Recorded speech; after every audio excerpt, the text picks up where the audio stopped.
Truth, that is Paramarthik. Then there is truth, that is Vyavharik. And then the lowest one, Pratibhasik. The correspondence is perfect. Paramarthik, Atma. Vyavharik, Prakriti. Pratibhasik, Ahankar.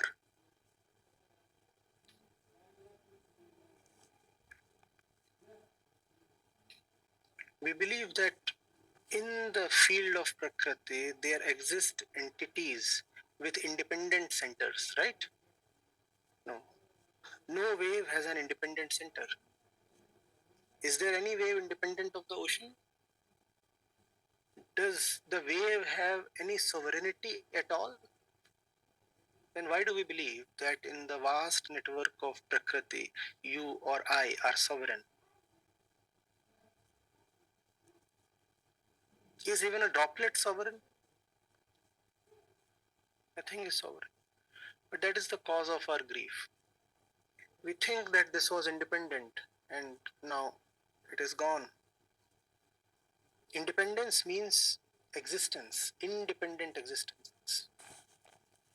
And existence can be called an existence only if it is independent. Otherwise, it appears to exist. It does not really. So we think it was independent. It was not independent. It rose and fell. It was part of a process.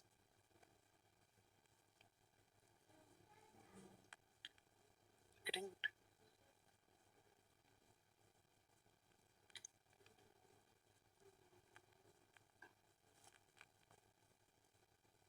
That is what is being conveyed to Arjun.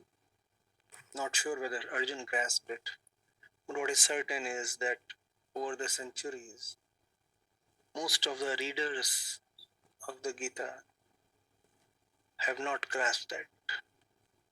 Most misunderstood verses.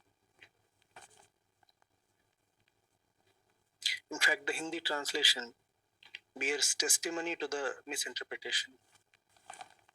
If you look at verse 27, it says, Mrit Vyakti ka punarjan avashya hota hai. He is not talking of Mrit Vyakti ka punarjan. Look at what the verse says. Verse nowhere mentions Vyakti. But the translator brought his little self into the verse.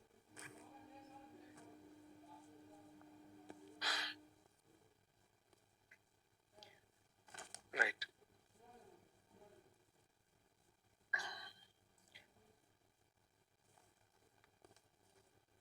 Verse 26 is about Prakriti, that which takes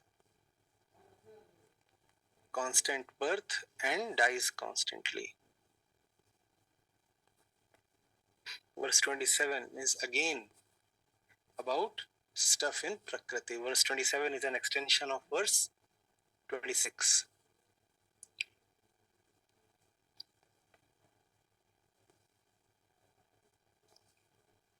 Nothing has gone anywhere. You are just the body. The body is still here. What can you do to the body?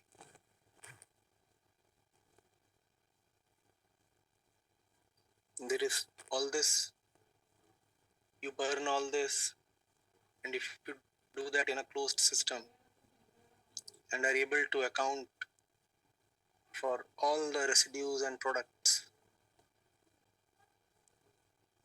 you take them together, weigh them, add the results, and what you get is exactly the weight of your body. The body has not gone anywhere. It's just that those molecules are no longer in a particular configuration. That configuration was everything. People say the freshly dead body is exactly like the one alive. So what is the difference?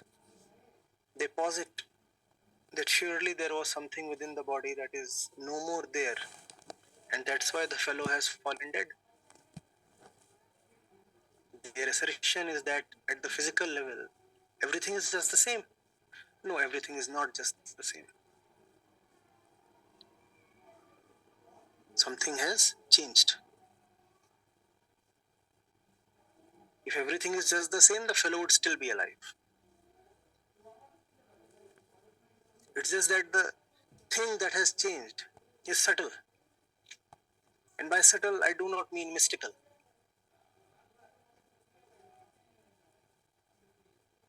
It is as subtle as an electronic circuit.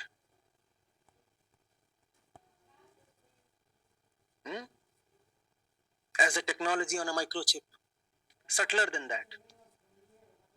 Therefore, it is difficult to really gather what has changed in the dead body.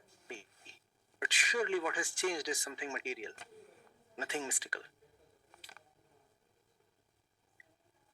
And more, as man and science have been able to understand what causes death, more and more man has been able to avert or delay death.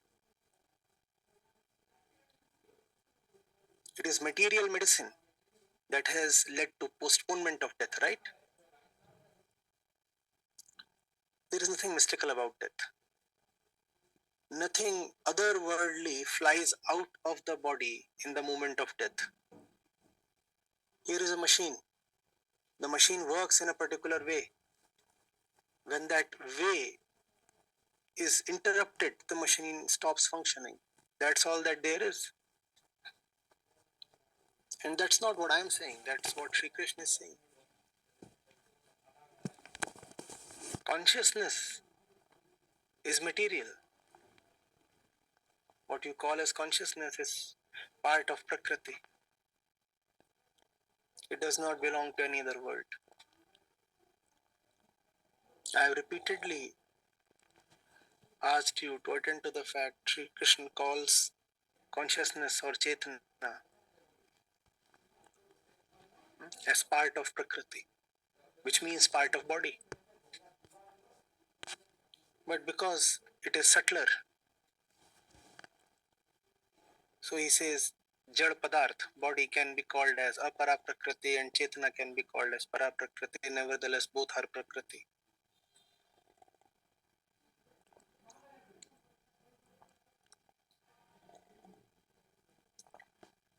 Every unit of material has consciousness of its own kind. And you will never find any conscious being without a body. Which means the body and the consciousness always go together. There is nothing called a disembodied being having consciousness. But if you separate consciousness and body, you get a lot of superstition. If consciousness can exist without a body, then you can have all kinds of ghosts and phantoms and whatnot. What is the ghost paradigm? That there can be consciousness without a body? No, sir, no. The Gita does not sanction that. If you understand Gita, you will have to discount ghosts or disembodied beings. There can be no consciousness sans a body, and there can be no body sans consciousness. The iron molecule knows that it must be attracted to the magnet. This is consciousness, albeit of the most primitive kind. Primitive, but not absent.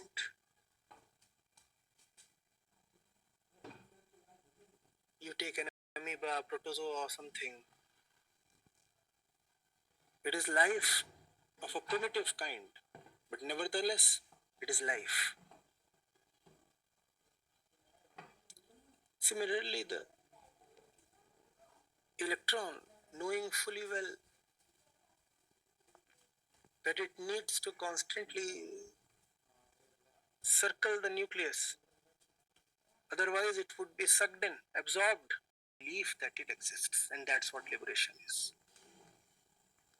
Liberation is to make the need for liberation unnecessary. You cry for liberation only as long as you think that you are. I exist, so I want to be liberated. When you learn that you don't exist, it would be absurd to ask for liberation, right? That's what liberation is. To no more ask for liberation. Freedom from freedom. The final freedom. Liberation from liberation. Utter liberation. I do not exist to be liberated. Even to say that I want liberation is to assert belief in my existence. And if I assert that belief, it's certain that I am not liberated. So if I ask for liberation, I will remain in bondage. What is bondage? False belief. False belief in what? Myself, that I am. I am not. I am not. The body is. The body is Arjun, and the body will not die. Stop crying. The body is, and the body will not die. No body can ever die. All the bodies over the last 20 million years that ever died, they are present in your form here right now. Where do you think your body is coming from? Your body is nothing but all the bodies that ever existed. So how is the body dying? The body is not dying, the body is just flowing like a river. Sometimes it looks like this, sometimes it looks like that. Even in your lifetime, the body does not look any one particular way. It keeps changing, right?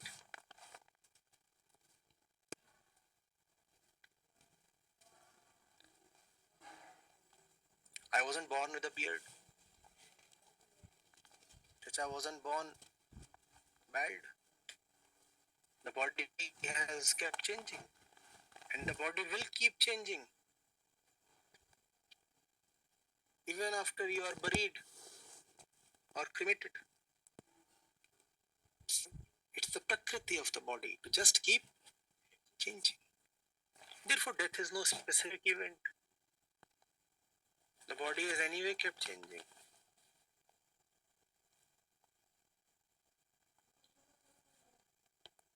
Arjun is hesitant. The whole dilemma is born out of false belief. Right? Sri Krishna is teaching dharma to Arjun. What is dharma? Dharma proceeds from both. Only when you know can you rightly live. Therefore, Sri Krishna is instructing Arjun in the very essentials of being. If you do not know who you are, how will you know what to do?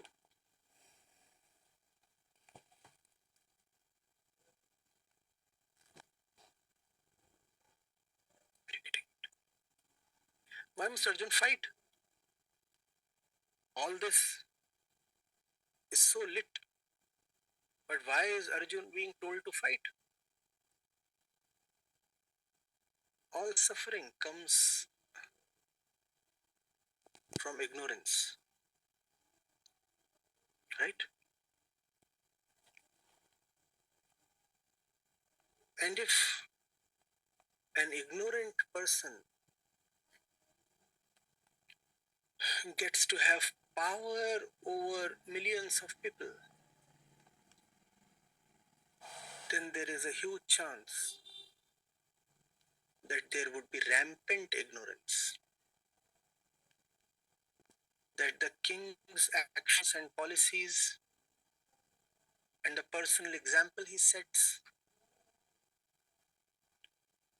will all lead to widespread ignorance. It is human suffering that Sri Krishna seeks to fight. And if Duryodhan ascends to the throne, that suffering is likely to multiply, because suffering comes from ignorance. Duryodhan is himself so very ignorant. Think of the effect he will have on the general population. And that is the only reason the war must happen.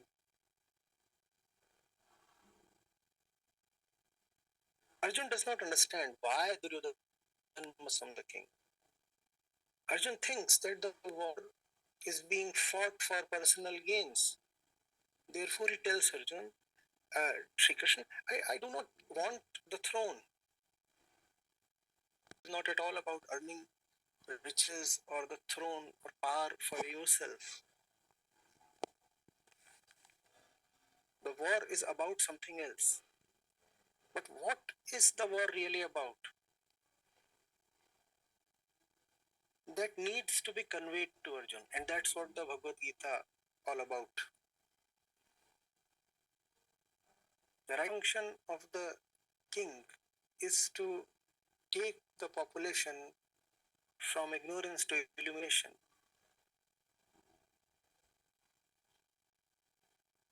And it is such an important function, which can be understood only if one appreciates the importance of illumination itself. Arjun does not understand that. Arjun does not know the importance of truth. If Arjun can be brought to a point where he sees the utter importance of truth and the non-importance and the non-existence of everything else, only then will Arjun understand why to fight. Otherwise, the war is about Duryodhan getting the throne versus Yudhishthir or the Pandavas getting the throne. I relinquish, I abdicate. Don't want the throne. It's not for yourself that you must fight, Arjun. You must fight the root cause of all human misery, which is ignorance, avidya.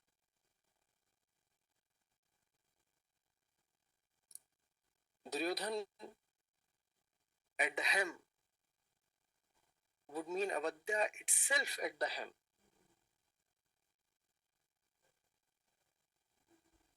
We are not talking of a democracy. These were monarchies, autocracies. The king held absolute sway, unlimited power over the populace. Think of the havoc that a king could wreak.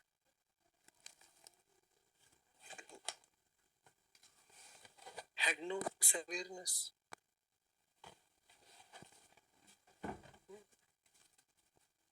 But for Arjun to fight such a bad contender to the throne, first of all, Arjun must have some self-awareness.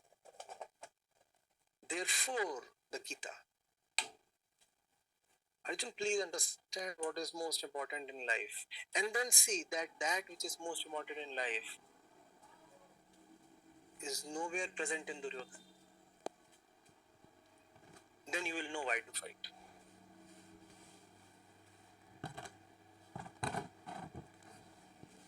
The absolute, the one with the highest value, must first be appreciated by Arjun. Only then he will see that the absolute is not at all valued or favored by Duryodhana. And then he will fight for the sake of the population, not for the sake of personal glory or attainment.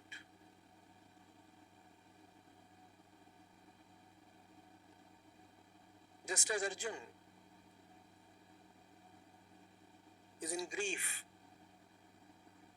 because of attachment and so many other things that are born out of false ego, the entire population will be in grief. Where does grief come from? The ego thinking too much of itself, right? And Arjun can first hand experience it. I don't have realization, so see how badly am I suffering. And the same kind of suffering multiplied many times over awaits the entire kingdom. Ignorance is the mother of all suffering. Therefore, Arjun is being instructed in the highest knowledge, Adya, self-knowledge. What is the point? The entire point is, Arjun, all suffering comes from belief in the personal self.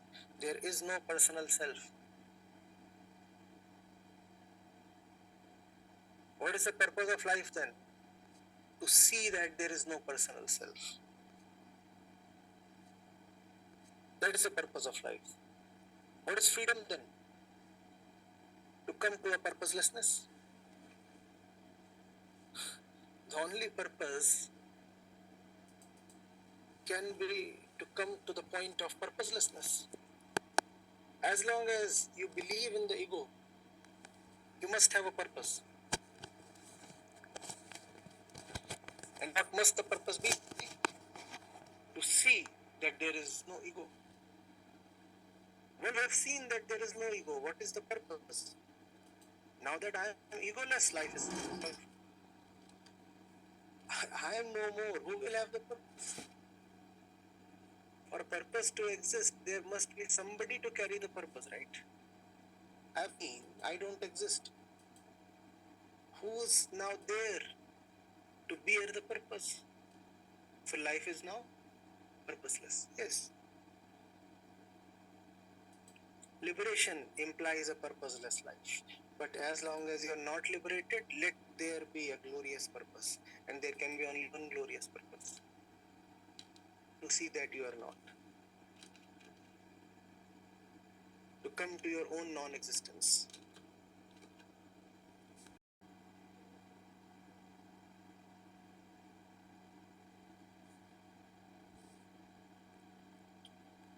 As long as you think there is a personal self, grief becomes unavoidable.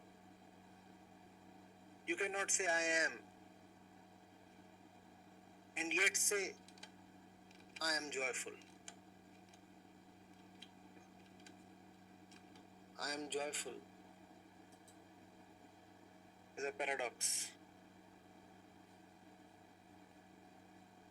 Huh? It's like the circle talking of its vertices.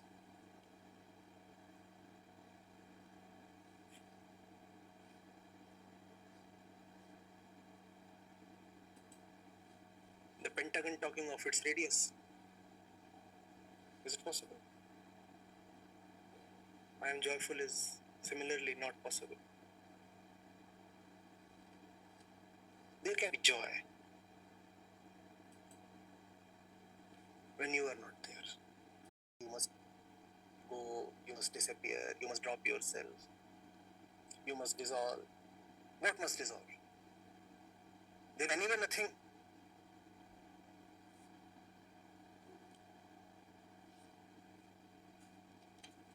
A beggar is waiting to be a king. You're telling him all your wealth. What I have to do? You have to kick him so hard that all his pretense is gone. He thinks he has a huge sword hanging. Let him try to pull out the sword. He'll realize it's something entirely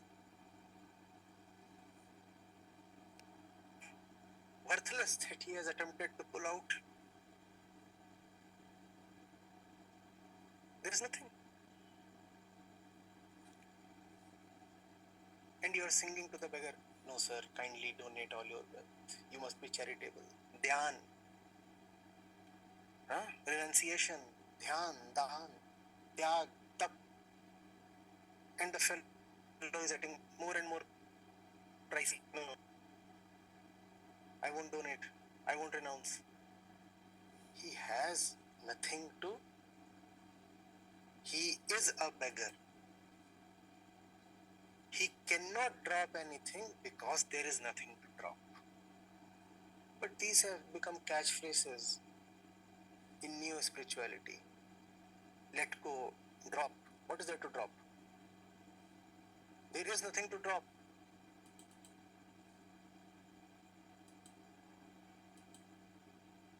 Like a naked man comes to you and you say, you drop whatever you have. What can he possibly drop?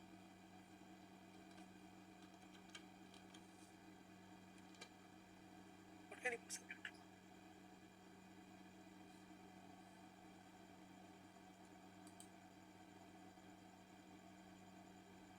Further, when you use these terms, let go, drop, etc., the emphasis shifts to action rather than realization. You're saying drop, and dropping is an action. You don't have to drop, you have to learn that anyway have nothing. Learn is jnana, drop karma. The emphasis must always be on jnana, realization, not on karma, do this, do that. No. There is nothing to do because there is nobody to do.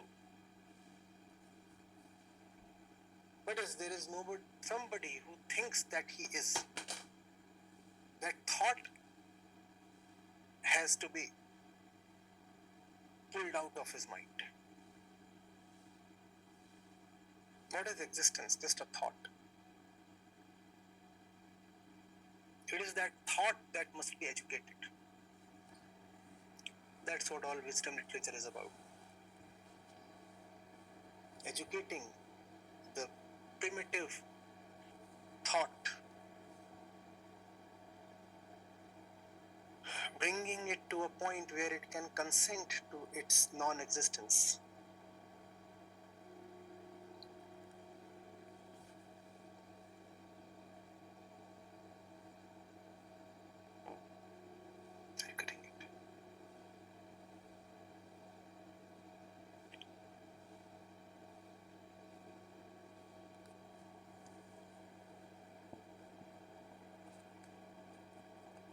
The war is not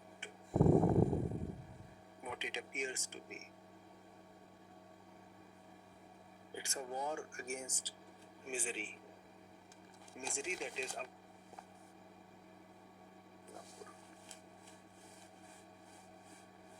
That's all.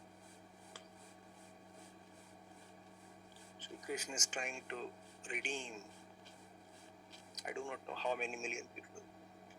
A historian would tell better.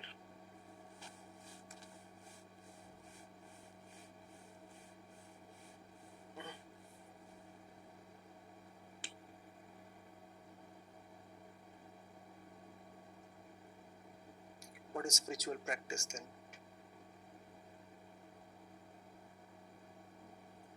Constantly remaining watchful and seeing